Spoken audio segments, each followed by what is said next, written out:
অক্টোবরের শুরু মানে নোবেলের মৌসুম। অক্টোবরের প্রথম সোমবার থেকে ৬ দিনব্যাপী সারা বিশ্বের ৬ জন পুরস্কার বিজয়ীর নাম ঘোষণা শুরু হয়। ১৮৯৫ সালের ২৭শে নভেম্বর সুইডিশ রসায়নবিদ ও আবিষ্কারক আলফ্রেড নোবেল তার উইলে উল্লেখ করেন, মৃত্যুর পর তার প্রায় ৩১ মিলিয়ন ক্রোনার সম্পদ বিনিয়োগ করে তা থেকে প্রাপ্ত আয় প্রতি বছর মানব কল্যাণে অসাধারণ অবদান রাখা ব্যক্তিদের পুরস্কার হিসেবে দেওয়া হবে।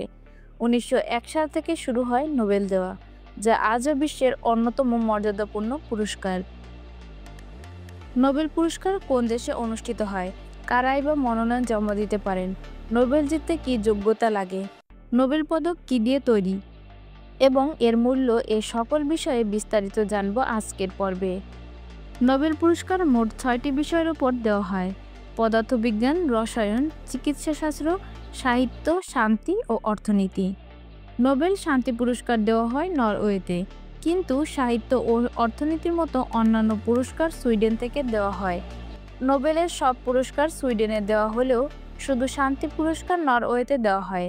আলফ্রেড নোবেলের ইচ্ছাতেই এমনটি করা হয়, এর পেছনে নির্দিষ্ট কোনো কারণ জানা যায়নি। আলফ্রেড নোবেল বেঁচে থাকার সময় নরওয়ে ও সুইডেন একটি ইউনিয়নে অন্তর্ভুক্ত ছিল।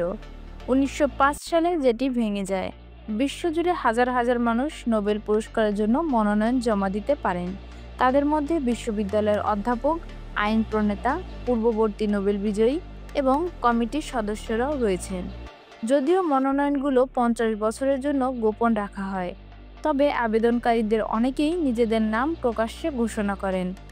স্যার আলফ্রেড নোবেলের উল্লেখ করে যাওয়া সুপারিশপত্র অনুযায়ী মানব সেবায় উৎসর্গকৃত এবং মানবজাতির উন্নতিকল্পে গুরুত্বপূর্ণ অবদান রাখা ব্যক্তিরাই এই পুরস্কারের যোগ্য।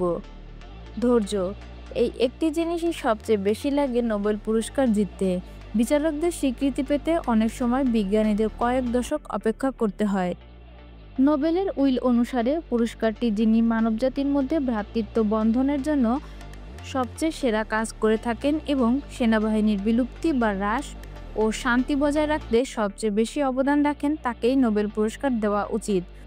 নোবেল পদক মূলত ২৩ ক্যারেট সোনা দিয়ে তৈরি হলেও ১৯৮০ সালের পর থেকে পদকটি তৈরি হচ্ছে ১৮ ক্যারেট সোনা দিয়ে, যার ওজন প্রায় ১৯৬ গ্রাম ও ৬.৬ সেন্টিমিটার। পদকের সামনের দিকে রয়েছে আলফ্রেড নোবেলের প্রতিকৃতি ও তার জন্ম মৃত্যু সাল। পেছনের দিকে দেখা যায় আলিঙ্গনরত পুরুষদের, যা ভ্রাতৃত্ব ও শান্তির প্রতীক। নোবেল পুরস্কারের টাকার পরিমাণ প্রতি বছর নোবেল ফাউন্ডেশন কর্তৃক নির্ধারিত এবং এটি প্রায় ১ মিলিয়ন মার্কিন ডলারের কাছাকাছি।